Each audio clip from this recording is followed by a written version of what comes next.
এ সবই কর্ম দ্বারা নিয়ন্ত্রিত। উপার্জন না করলে কেউ কিছু পাইতে পারে না, ইহাই সনাতন নিয়ম। আমরা কখনো কখনো মনে করতে পারি ব্যাপারটা ঠিক এরূপ নয়, কিন্তু শেষ পর্যন্ত আমাদেরকে পূর্বোক্ত নিয়মে দৃঢ় বিশ্বাসী হতে হয়। কোনো ব্যক্তি সারা জীবন ধনী হইবার চেষ্টা করিতে পারে, এই জন্য সহস্র সহস্র ব্যক্তিকে ঠকাইতে পারে, কিন্তু অবশেষে বুঝিতে পারে সে ধনী হওয়ার যোগ্য নয়। তখন তাহার নিকট জীবন কষ্টকর ও জঘন্য বলিয়া বোধ হয়। আমরা আমাদের শারীরিক ভোগের জন্য অনেক কিছু সংগ্রহ করতে পারি, কিন্তু আমরা নিজ কর্মের দ্বারা যা উপার্জন করি তাহাতেই আমাদের প্রকৃত অধিকার। একজন নির্বোধ জগতের সকল পুস্তক ক্রয় করিতে পারে, কিন্তু সেগুলি তার পুস্তক আকারে পড়িয়া থাকিবে মাত্র। সে যেগুলি পড়িবার উপযুক্ত শুধু সেইগুলিই পড়িতে পারিবে, এবং যোগ্যতা কর্ম হইতে উৎপন্ন। আমরা কিসের অধিকারী বা আমরা কি আয়ত্ত করতে পারি, আমাদের কর্মই তার নিরূপণ করে। আমাদের বর্তমান অবস্থার জন্য আমরাই দায়ী, এবং আমরা যা হইতে ইচ্ছা করি তা হইবার শক্তিও আমাদের আছে। আমাদের বর্তমান অবস্থা যদি আমাদের পূর্বকর্মের দ্বারা নিয়ন্ত্রিত হয়, তবে ইহাই নিশ্চিত সিদ্ধান্ত হইবে যে ভবিষ্যতে আমরা যাহা হইতে ইচ্ছা করি আমাদের বর্তমান কর্ম দ্বারাই তাহা হইতে পারি। অতএব আমাদের জানা উচিত কিরূপে কর্ম করতে হইবে। তোমরা বলিবে কর্ম কি করিয়া করিতে হয়, তাহা আবার শিখিবার প্রয়োজন কি?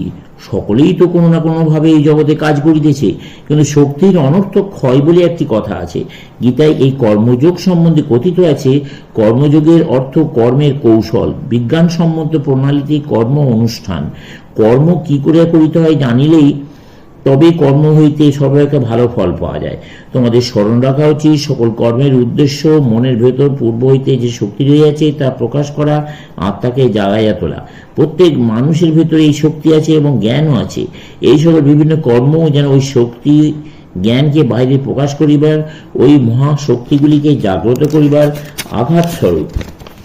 মানুষ নানা উদ্দেশ্যে কর্ম করিয়া থাকে, কোনো উদ্দেশ্য ব্যতীত কার্য হইতে পারে না। কোনো কোনো লোক যশ চায়, তারা যশের জন্য কার্য করে। কেউ কেউ অর্থ চায়, তারা অর্থের জন্য কার্য করে। কেউ কেউ প্রভুত্ব চায়, তারা প্রভুত্ব লাভের জন্য কার্য করে। অনেকে স্বর্গে যাইতে চায়, তারা স্বর্গে যাবার জন্য কার্য করে। অপরে আবার মৃত্যুর পর নিজেদের নাম রাখিয়া যাইতে চায়। চীনা দেশের রীতি, না মরিলে কাউকে কোনো উপাধি দেওয়া হয় না। বিচার করিয়া দেখিলে ইহা অপেক্ষাকৃত ভালো প্রথা বলিতে হইবে। চীনে কোনো লোক খুব ভালো কাজ করিলে তার মৃত পিতা বা পিতামহকে কোনো সম্মানজনক উপাধি প্রদান করা হয়। কেউ কেউ এই উদ্দেশ্যে কাজ করিয়া থাকে। কোনো কোনো মুসলমান সম্প্রদায়ের অনুগামীগণ মৃত্যুর পর একটি প্রকাণ্ড সমাধি মন্দিরে সমাহিত হওয়ার জন্য সমস্ত জীবন কার্য করিয়া থাকে। আমি এমন কয়েকটি সম্প্রদায়ের কথা জানি যাহাদের মধ্যে শিশু জন্মিয়া মাত্র তাহার জন্য সমাধি মন্দির নির্মিত হইতে থাকে।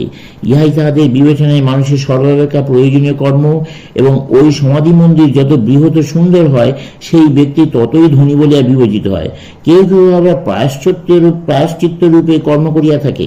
সর্ববিধ অসৎ কার্য করিয়া শেষে একটি মন্দির প্রতিষ্ঠা করিল, অথবা পুরোহিতগণকে কিনিয়া লইবার জন্য এবং তাহাদের নিকটে স্বর্গে যাইবার জন্য ছাড়পত্র পাইবার জন্য কিছু অর্থ তাহাদিগকে দিল।